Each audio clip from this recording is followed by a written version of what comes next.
ready, boys. I am ready. I don't know. I'm ready. I'm telling you. Hey guys, we just arrived here in Georgia, and we got a good invite from our good friend John, and he took us around and showed us the property this afternoon. Got out here not 100 yards from the house, two hoot owls fired up, and David heard a big gobbler just hammering. So we're really excited to get out and get after them in the morning. But first things first, we always start out every year down at the NWTF convention in Nashville. And once again, just an unbelievable year. Had over 57,000 people come through the show. And that just speaks volumes for the turkey hunting community. You know, everybody's there, from call makers to shell makers to choke makers, you know, guns, camo patterns, everything you can think of. All right.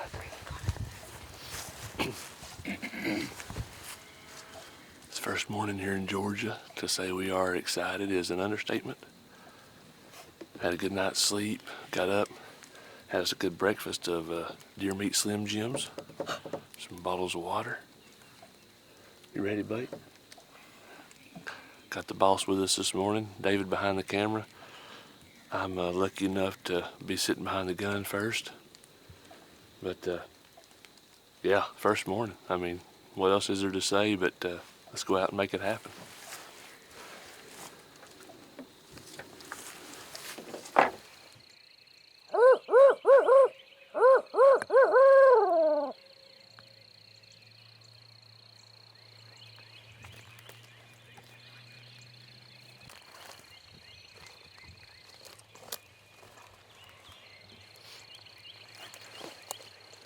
Got back around here to the back where John brought us yesterday.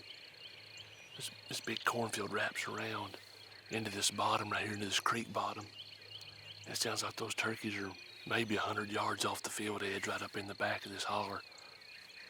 We're probably gonna ease on up here and get set up right down here toward the corner of this cornfield. Set the decoys out about 20, 30 yards and see what happens. Try to get down there and get them out while it's still kind of dark out before they can see us, just in case they are closer to the field than we think.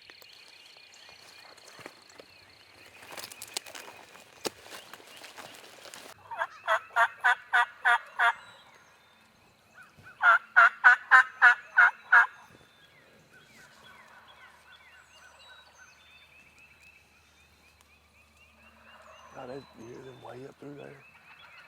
She just flew down. You hear?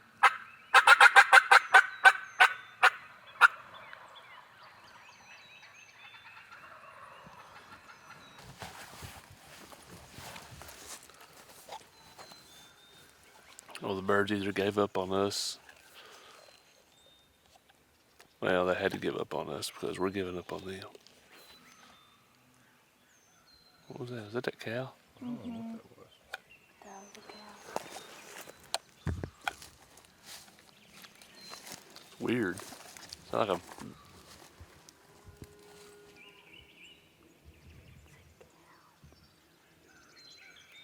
Oh, something weird down here in Georgia making noises I don't know. But been looking at OnX, and the way that this lays, this drops down on a creek bottom and it goes up. This hillside goes up and there's a food plot up here in the middle of the woods. We're gonna circle around and go up toward that food plot. We heard that bird this morning that was gobbling away from this group that we were talking about a little bit. He was further up the hill, hoping he might be by himself. And we can get up there and maybe get him fired up, or, you know, if we can work our way around in front of this group of birds.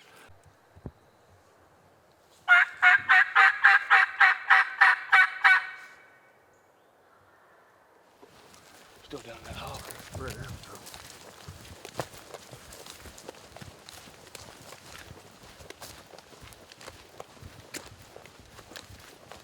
Hey, if they'll keep gobbling though, we always say if they'll gobble, we can kill them.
If we just known how that laid right there, we'd have killed.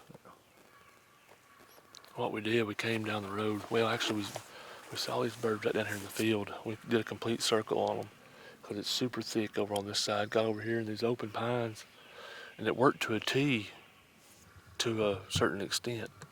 The jakes came right in 15 yards of us. Longbeards just stayed back with those hens and just wouldn't pull off of them. And but now, if we'd have known what we know now about how this hill rolls up here and levels off up on top, we could have came up here and got up above them, called them right up to us, which is what they wanted to do anyway. We still got 2 more days here.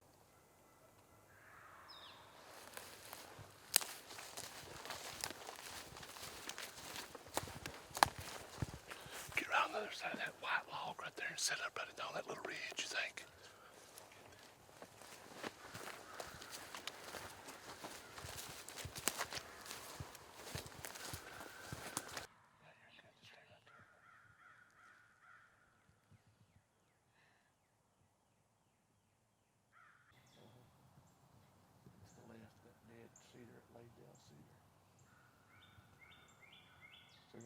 No.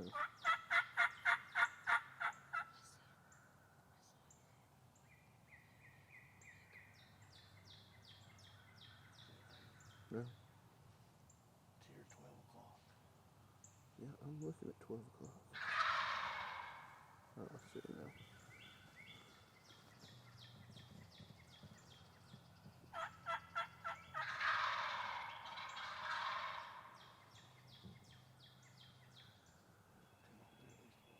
Oh, they're longbeards. Yeah.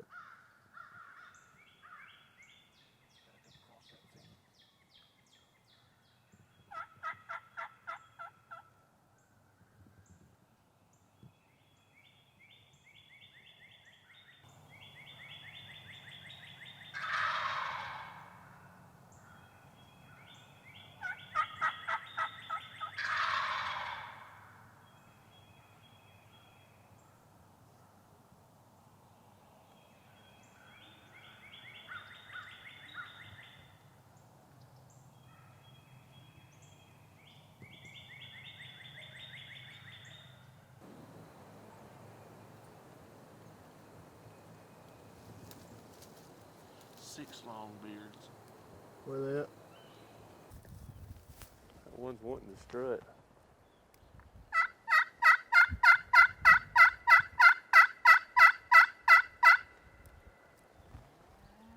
Puffing up down. You can always drop down the holler and get right in there where they've been roosting at. Because that's the same group, I'll guarantee you. Don't you think? Yeah, from this morning.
Last minute, baby.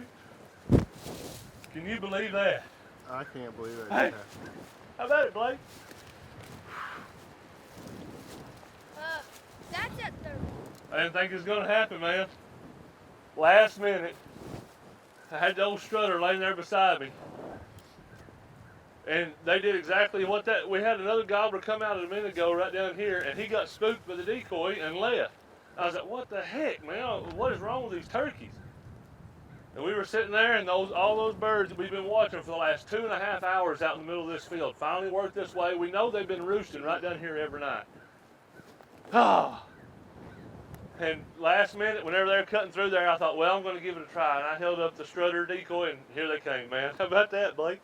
All right, man. They say patience is a virtue, and today that saying couldn't be more true. We've been on these birds for the past 2 days. I mean, pretty much all day long. Yesterday, we were back and forth with them. We followed them from the roof site down here all the way over to the other side of the farm. And that's another thing. Not knowing this farm is has been pretty tough. You know, having to learn these little hollers and draws and stuff, and the flats and where these turkeys like to go and stay. But we were real close to them this morning. Had them about 40, 50 yards on the other side of the property line. We couldn't shoot them. Had to let them work off and reposition and try to call them back in. That didn't work. So we went back to the house, got us a quick sandwich, and come back out and made a swipe through the property, hammering on that Woodhaven glass call, crystal call. Actually, it's that crystal. And you usually get a lot of responses out of that, even midday. But today it just wasn't happening. They weren't talking at all after this morning. So we just came back down here close to where we know they would be going back to roost. And sure enough, they come out in the field here a couple hours ago. We've been watching them for 2.5 hours. And you know, you have all those thoughts running through your head. Do you get up and try to make a move on them? But we were smart. We stayed still. We knew that they were going to be going back down to this holler to roost. And sure enough, they worked right past us. Was able to get it done, wasn't we, buddy? Everything but that. Juvenile next weekend in Tennessee. You ready to go get you one? Yeah. David's still got a tag for Georgia. And if the weather holds out, which, I mean, you know, weathermen have been wrong before. We know that for a fact, don't we, Dave-O? Deer hunting, man. That's a fact. But we might try to hold out and hunt in the morning, especially now that these birds are all busted up a little bit. It might be a little bit easier to get on them and call one in. But all in all, great trip down here to Georgia. First time hunting Georgia for us. But hard-headed southern birds. Well, let's get him back to the house. I know John's up there cooking some cheeseburgers.